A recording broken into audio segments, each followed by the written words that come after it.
अस्सलामुअलैकुम नाज़रीन, my YouTube channel आबदा.राउफ official में खुशामदीद। उम्मीद करती हूँ कि आप सब खैरियत से होंगे।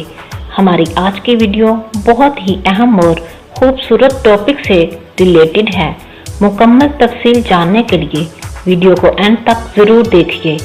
वीडियो की तरफ आगे बढ़ने से पहले अगर आप हमारे चैनल पर नए हैं तो चैनल को लाइक और सब्सक्राइब करना ना भूलिए और साथ ही बेल आइकन पर प्रेस कर दें। शुक्रिया, ताकि हमारी आने वाली हर नई वीडियो आपको बर वक्त मिलती रहे। तो शुरू करते हैं आज की video. Men and women are equal. Equality does not mean identicality.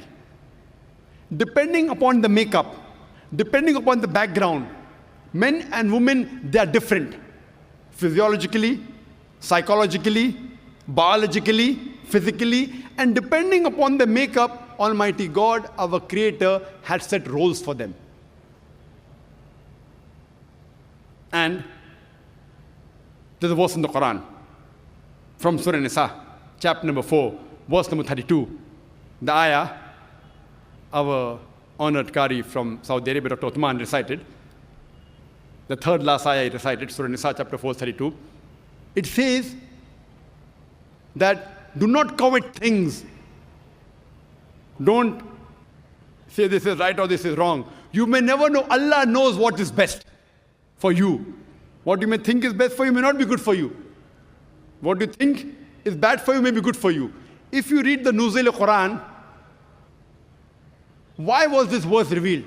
This verse was revealed because the wives of the Prophet, they objected to the Prophet and said that why can't we too go for jihad? We want our rights. What about inheritance? Why aren't we equal? This verse was revealed. Because Allah knows the logic, you don't know. And I gave you the logic of inheritance. Imagine the women want to go for jihad, they want to fight.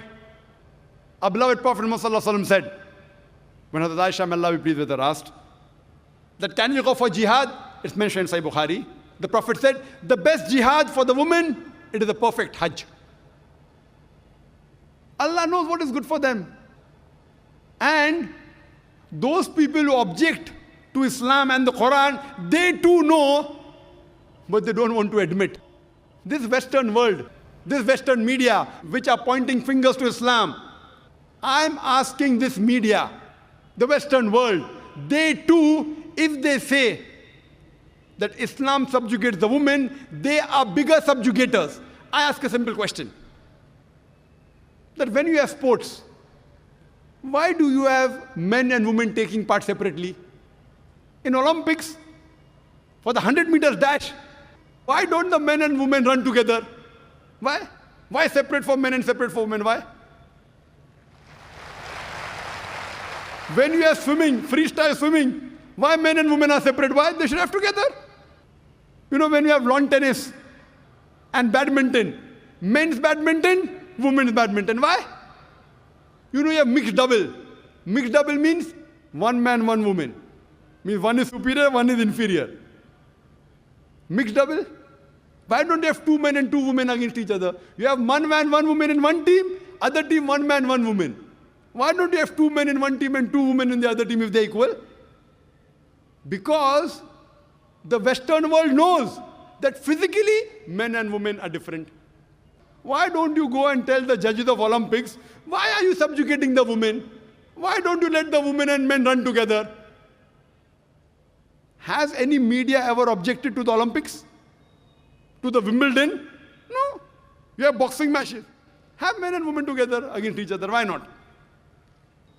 See, when you appear for your examination, standard 10, men and women sit together.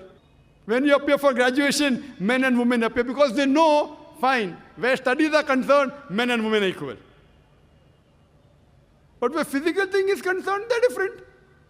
You know, you have beauty contest. In beauty contest, you have female separate and male separate. Do you have together? Do you have any beauty contest we have seen the men and women taking part together? Have you seen any? Why? Because the beauty of a woman differs than the beauty of a man. So even the Western world knows that, but they don't want to admit it. So many a time, the competition, they are identical. Sometimes they aren't identical. So depending upon what field are they competing in, we decide. Oh, here, men, women are separate. Here, men, women are same. But who is better than our Creator? Who knows the human being better than our Creator? Allah subhanahu wa ta'ala. And He has mentioned in the Qur'an, His last and final revelation, where the women and men are identical, where they are different. Overall, men and women are equal, but they are not identical. And I would like to end my talk by giving a simple example to you.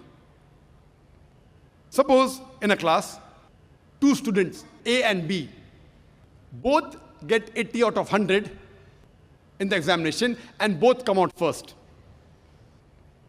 When you examine the answer sheet, the 10 questions, each carrying 10 marks. When you examine the answer sheet, you come to know that student A got 9 out of 10 in answer number 1. Student B gets 7 out of 10 in answer number 1. So in answer number 1, student A has a degree of advantage over student B. In answer number 2, B gets 9 out of 10 and student A gets 7 out of 10. So in answer number 2, student B has a degree of advantage over A. In all the remaining 8 answers, from question number 3 to question number 10, both student A and B, they get 8 out of 10. Both are equal. If you total, the aggregate is 80 out of 100, both are equal. But in answer number 1, student A has a degree of advantage. Answer number 2, student B has a degree of advantage. All the other answers, both are equal. So similarly in Islam, Allah subhanahu wa ta'ala knows where women are equal, they have equal role. Where they are identical. Wherever they are identical, they have identical role. In some aspects, the men have a degree of advantage. In some aspects, the women have a degree of advantage. For example, where it comes for love and compassion towards parents, as I mentioned the Hadith of Bukhari, volume number 8, book of Adab, book of Manners, chapter number 2, Hadith number 5971, where a man comes and asks the Prophet, who deserves the maximum love and compassion? The Prophet said, your mother, your mother, your mother, and then the father. So here, the mother gets 3 times more love and compassion from the children as compared to the father. So here, the mother has a degree of advantage.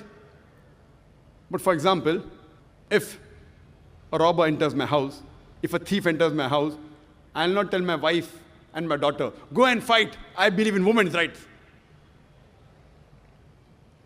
Allah says in the Qur'an in Surah Nisa, chapter number 4, verse number 34, Allah has given more strength to the men as compared to the women. So it is my duty to fight.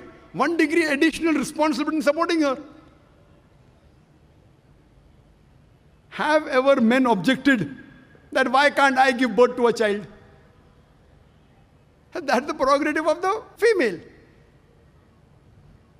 Why don't the men object that why can't I breastfeed the child? That's the prerogative of the female.